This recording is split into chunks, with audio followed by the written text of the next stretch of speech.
नमस्कार, news point लेकर हाजिर हूं मैं राजीव। दोस्तों, मोदी के लिए तीसरी बार की सत्ता कांटों भरा ताज बनती जा रही है। जो आरएसएस यानी राष्ट्रीय स्वयंसेवक संघ 10 साल पहले उन्हें प्रधानमंत्री की कुर्सी पर बिठाने के लिए कड़ी मेहनत और तैयारी कर रहा था, अब उसी आरएसएस के प्रमुख मोहन भागवत इशारों इशारों में मोदी का मजाक उड़ा रहे हैं। जी हां, बिल्कुल आप सही सुन रहे हैं। मोहन भागवत इशारों इशारों में ही सही, लेकिन मोदी जी का मजाक उड़ा रहे हैं। इससे पहले संघ चुनावों में जो आरएसएस है, जो पिछला चुनाव हुआ, उस चुनावों में बीजेपी के प्रदर्शन और मोदी के चेहरे पर जरूरत से ज्यादा निर्भरता को लेकर आगाह कर ही चुका है। आप लोगों ने देखा होगा, यहां तक कि कर्नाटक के चुनाव के बाद आरएसएस के मुखपत्र में भी एक आर्टिकल लिखकर यह बताया गया था कि कैसे मोदी का चेहरा और हिंदुत्व ये दोनों अब काम नहीं करने वाला है। मोदी शासन में मणिपुर जैसे हालात बनने से लेकर कई फैसलों पर आरएसएस ने नाखुशी भी जाहिर की है, लेकिन ऐसा शायद पहली बार हुआ है कि अब विरोधियों की तरह संघ भी मोदी के बयान का मजाक उड़ा रहा है। झारखंड में दरअसल झारखंड में आज थे संघ प्रमुख मोहन भागवत और उन्होंने विकास और महत्वाकांक्षाओं पर एक लेक्चर दिया, भाषण दिया, और इस पर बोलते हुए उन्होंने कहा है कि आगे बढ़ने का अंत नहीं है। सुपरमैन बनने के बाद मनुष्य वहां रुकता नहीं है। उसे लगता है कि देव बनना चाहिए तो वो देवता बनना चाहता है, लेकिन देवता कहते हैं कि भगवान तो हमसे बड़ा है तो वो भगवान बनना चाहता है। पर भगवान कहते हैं कि मैं तो विश्व रूप हूं, अभी तो मैं एक रूप में दिख रहा हूं, लेकिन मेरा विश्व में व्याप्त बिना आकार यानी निराकार का रूप है, और इससे कह सकते हैं कि विकास का कोई अंत नहीं है। ये बात आज कह रहे थे मोहन भागवत। आइए जरा उन्हीं की जुबानी सुन लेते हैं, मोहन भागवत की जुबानी, और ये बात क्यों यहां महत्वपूर्ण है, क्यों आज हम चर्चा में इस बात को लेकर आ रहे हैं, ये सब हम जानेंगे आगे। लेकिन पहले सुनिए मोहन भागवत को। आगे बढ़ने का कोई अंत होता है क्या? इतना आगे जिसका कोई छोर नहीं, जहां पूर्णता ही मर्यादा हो, सीमाओं की डोर नहीं। विकास एक ऐसी चीज है, यहां तक विकास करना सोच के विकास किया, वहां गए, वहां पहुंचने के बाद दिखता है कि इसके भी आगे है, तो मनुष्य है लेकिन मानवता नहीं, इंसानियत नहीं है।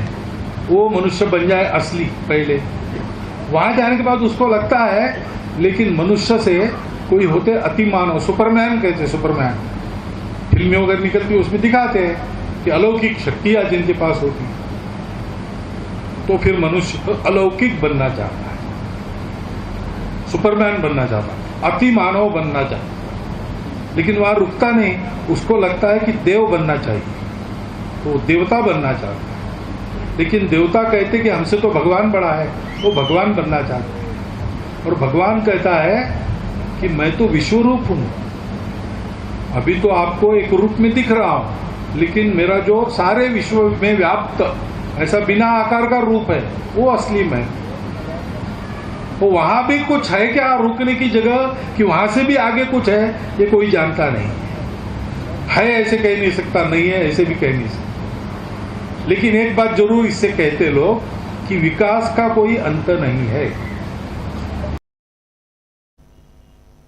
तो खुद के विकास का कोई अंत नहीं है। आप मनुष्य रूप से निराकार तक और देवता तक, मनुष्य तक, विश्व रूप तक की बात यहां पर मोहन भागवत कह रहे हैं। इस बात में मोहन भागवत ने किसी का नाम तो नहीं लिया है दोस्तों, लेकिन इसे मोदी के नॉन बायोलॉजिकल वाले बयान पर गहरा तंज माना जा रहा है, क्योंकि नरेंद्र मोदी ने चुनाव प्रचार के वक्त कहा था कि उन्हें लगता है कि उनमें परमात्मा का अंश है और वे जैविक रूप से पैदा नहीं हुए हैं, यानी बायोलॉजिकल रूप से उनकी पैदाइश नहीं है। इस बयान का खूब मजाक उड़ा था, आप याद कीजिए, और अब इसमें शायद मोहन भागवत भी शामिल हो गए हैं। इसीलिए उन्होंने कहा है कि जो विकास करते हुए सुपरमैन बन जाता है, वो देवता और फिर भगवान और फिर विश्व रूप में खुद को बदलना चाहता है।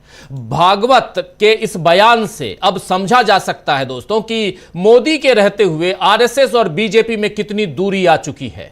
वैसे भी जेपी नड्डा ने, आपको याद होगा, कहा था चुनाव के दौरान ही कि आरएसएस की अब जरूरत उसे नहीं है, बीजेपी को अब उसकी जरूरत नहीं है, आरएसएस को की जरूरत नहीं है। तो क्या संघ भी यानी आरएसएस भी अब बीजेपी को अकेले छोड़ने के मूड में है? यह सवाल अब तेजी से तैर रहा है। और इधर एक और सवाल बीजेपी को परेशान किए हुए है दोस्तों, और यह सवाल है कि उसके साथी कब तक उसके साथ बने रहेंगे, यानी आरएसएस के साथी कब तक बीजेपी के साथ बने रहेंगे, और बीजेपी के भीतर जो बगावत उठी है उससे कैसे निपटा जाए। ये दो सवाल बहुत महत्वपूर्ण है जो आरएसएस के अंदर भी और बीजेपी के अंदर भी है। इसीलिए हम यहां कह रहे हैं कि मोदी ने इस बार सत्ता की जगह कांटों के ताज को पहन लिया है। यूपी में यानी उत्तर प्रदेश में आप देखिए, योगी आदित्यनाथ और केशव प्रसाद मौर्य के बीच सरकार और संगठन के नाम पर तलवारें खींची हुई हैं, और ऐसे में यह देखना दिलचस्प होगा कि आरएसएस यहां किसके साथ खड़ा होता है। बीजेपी की खींचतान के बीच अखिलेश यादव ने मानसून ऑफर दे दिया है। आज ही अखिलेश यादव ने एक ट्वीट किया है। उस ट्वीट में अखिलेश यादव ने लिखा कि मानसून ऑफर 100 लेकर आइए, सरकार बनाइए, यानी 100 सीट।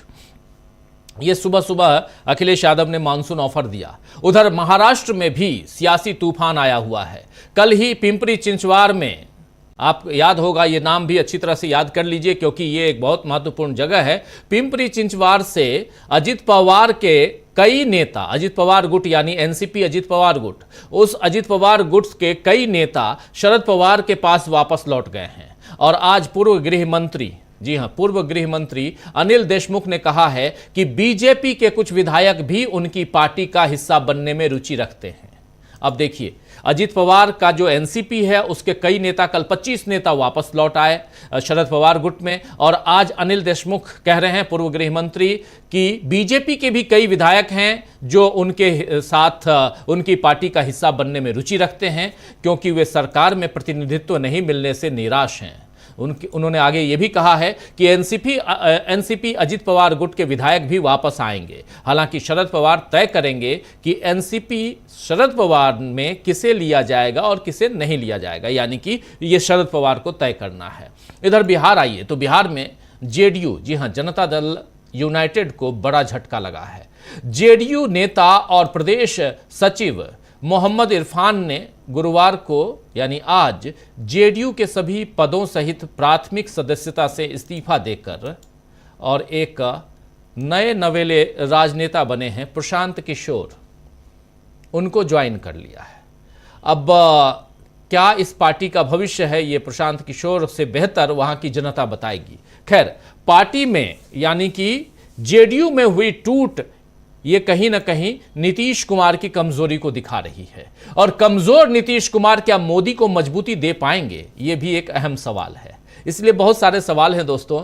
तो दोस्तों आज न्यूज पॉइंट में हम ये चर्चा करेंगे कि क्या अब आरएसएस ने भी मोदी से दूरी बनाना शुरू कर दिया है, क्या संघ के बिना सत्ता चला पाएगी बीजेपी, और 2-3 बातें, क्योंकि ये हम लोग बार बार कह रहे हैं कि आरएसएस के बारे में जो कहा जाता है कि आरएसएस इस बार नरेंद्र मोदी का साथ नहीं दे रहा है, आरएसएस इस बार बीजेपी के साथ नहीं है, ये इस बात को हम लोग खारिज करते हैं।